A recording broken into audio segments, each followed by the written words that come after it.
Assalamualaikum warahmatullahi wabarakatuh. Bismillah, alhamdulillah, assalatu wassalamu ala rasulillah Sayyidina Muhammad ibni Abdullah wa ala alihi wa sahbihi wa mawalah. Amma ba'du. Kurang teraskan diajar ngaos kitab Fathul Karimil Mannan fi adabi hamalatil Quran. Ya, kitab nerangkeun adab-adaban para pembaca Al-Quran, adab-adaban penghafal Quran. Jadi anu sok maca Al-Quran atau ahli Quran kudu diajar karena ieu kitab anu ringkes karangan Syekh Ali Ad-Dibai rahimahullahu taala anhu, supaya orang henteu suul adab kana Al-Quran. Urang kawitan. Bismillahirrahmanirrahim. Qala al-muallifu rahimahullahu taala anhu wa nafa'na bihi wa bi barakati ulumihi fid dunya wal akhirah. Allahumma aftah lana bi futuhil arifin. Allahumma sholli ala sayyidina Muhammad wa ala ali sayyidina Muhammad walhamdulillahirabbil alamin. Adabul qori'i. Ari ieu eta pirang-pirang adab jalma anu maca Al-Qur'an. Adab pikeun si qori.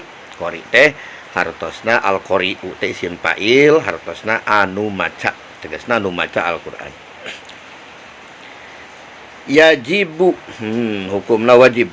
Yajibu wajib alaihi kasi qori kajalma anu maca Al-Qur'an naon ayyukhliso. Nah, wajibna naon ayyukhliso, yenta ngaikhlaskeun, yenta ikhlas murni bersih karena Allah, yenta ikhlas fi qiraatihi dina maca Al-Qur'an. Jadi ikhlas dina maca Al-Qur'an hukumna wajib kasih qori kajalma nu maca Al-Qur'an. Wa yuridu jeung neja, wa yuridu teh jeung neja jeung niat atawa ngerasakeun ngahendaki. Je wa yuridu sareng wa yurida sareng niat, sareng yenta kudu niat ya atop kanaan. Jadi di dia nasab. Wa yurida sareng yenta kudu niat biha kalawan maca Al-Qur'an, kalawan qiraat, ya rujuna ka dieu, kalawan qiraat wajhallahi ta'ala kana dat Allah subhanahu wa ta'ala. Tegasna dina waktu keur maca Quran teh neja niatna lillahi ta'ala, wungkul kajat Allah ta'ala. Duna syai'in akhara, salian hiji perkara anu sejena, salian perkara anu sejena. Duna syai'in akhara, ulah karena anu sejen kudu bener-bener karena zat Allah, karena Allah. Maka ieu anu disebut ikhlas teh. Duna syai'in akhara teh anu kumaha min tasonnu'i. Nah, di dia aya alif. Mun di mun aya alif maka min tasonnu'in. Min tasonnu'in tina hayang dipikaresep. Dina hayang dipikaresep, hayang diperhatikeun li makhlukin, pikeun makhluk, pikeun pirang-pirang makhluk, pikeun makhluk Allah.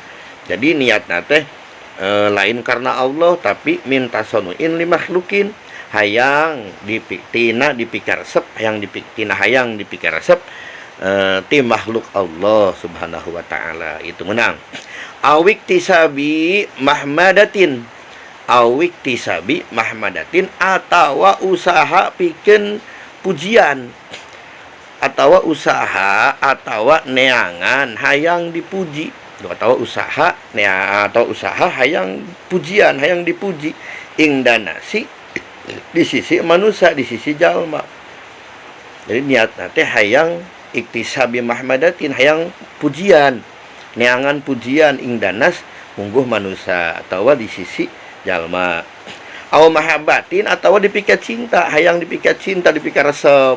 Oh, ahli Quran, ahli qori, suarana alus gitu. Aw madhin atawa pujian. Madhin teh di dia mabaina. Nah, madhin teh pujian-pujian. au madhin atawa pujian, au nahwi dalika atawa atawa seperti itu kabeh. Tuh hayang di ing-eng yang diagung-agung, yang dipuji-puji. Nah, itu menang. Bagian tina duna syai'in akhara. Wa allayaksida sareng yen ta ulah nekadkeun saha si qori biha kalawan qiraat, kalawan bacaan Al-Qur'an, tawasulan kana nepi kana ngahontal ila gorodin kana kahayang min agrodid dunya tina pirang-pirang kahayang dunia. Jadi ulah nekadkeun ku maca Al-Qur'an teh hayang nepi kana agrodid dunya kahayang-kahayang dunia. Jadi beunghar gara-gara maca yang dibayar gede, eta teu meunang. Min malin tuh tina harta auriyasatin atawa tina kakawasaan au wajahatin atawa tina kasohor kamasyhur ahli qori, itu menang. Awir tipain atawa hayang leuwih luhur ala akronihi kana pirang-pirang babaturanana si qori, hayang leuwih luhur ti babaturanana, leuwih pinter leuwih hebat. Aosanain atawa pujian ing danas mungguh jalma atau di sisi jalma.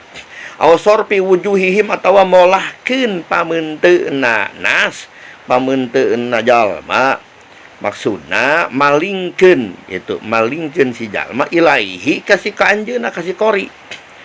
Jadi supaya neangan perhatian, sorpi wujuhihim ilaihi teh hartosna neangan perhatian. Wa nahwi dalika sareng contoh itu kabeh nya. Jadi ieu teu meunang, tak kudu nyaho adabna.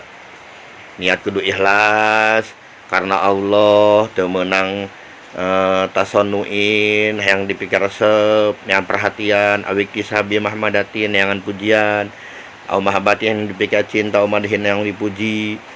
Terus tawasulan ila gorodin min agrodid dunia, ya kahayang dunia, hayang bunghar gara-gara Quran. Tu hayang kasohor, riasatin hayang kasohor, riasatin hayang riasatin hayang kakawasaan. Wajahatin yang kasohor, awir tipain yang luwih luhur, dua baturan awasanain yang pujian, nah itu benar. Sorpi wujuhim atawa dengan perhatian. Wa allayattakhida ieu penting. Bagi nusok ngaji-ngaji hayang di kuliah. Hati-hati. Wa allayattakhida sareng yen ta ulah nyokot, ulah ngajadikeun si qori Al-Qur'an kana Al-Qur'an maisatan kana panghirupan. Panghirupan teh maksudna sih pakasaban, maisatan kana panghirupan. Usahana ku Qur'an, ku maca Qur'an salah eta. Ya takasabu anu usaha si qori biha kalawan Qur'an tuh, kalawan qiraat. Itu menang. Falau maka lamun kana bukti lahu pikeun si qori naon saeun hiji perkara yakhuduhu anu jadi atau nu nyokot si qori hu kana sy ala dalika kana itu sy kenapa falau kana maka lamun bukti lahu pikeun si qori naon saeun hiji perkara yakhuduhu anu nyokot si qori ala dalika kana itu sy. Maksudna lamun aya nu masihan teh, mun aya nu masihan kasih qori, terus bukti si qori teh nyokot ya khuduhu, pala ya khuduhu maka ulah nyokot si qori, pala ya khuduhu maka ulah nyokot si qori biniatil ujroti kalawan niat ujroh, niat upah bacaan. Nah, lamun aya nu urang keur maca Quran, aya nu mere duit atau nu mere naon bae, maka ulah diniatan ujroh upah maca. Ulah bal sabalikna biniyatil i'anati kalawan niat nulungan. Nah, kalawan niat nulungan alama kana perkara huwa anu ari iyamma eta bisodadihi kalawan diusahakeun ku si qori. Maksudna menang niat nulungan. Nah, menang niat nulungan kasih kori supaya terus maca Qur'ana, supaya terus ngajar Qur'ana. Jadi lain ngulian bacaan si kori, tapi nulungan supaya si kori terus ngajarna, terus istiqomah dina maca Qur'ana, dina ngajar Qur'ana. Itu jadi temenang niat ujroh baik numerekna ataupun si korina. Sakitu panginten. Wallahu a'lam bishawab. Assalamualaikum warahmatullahi wabarakatuh.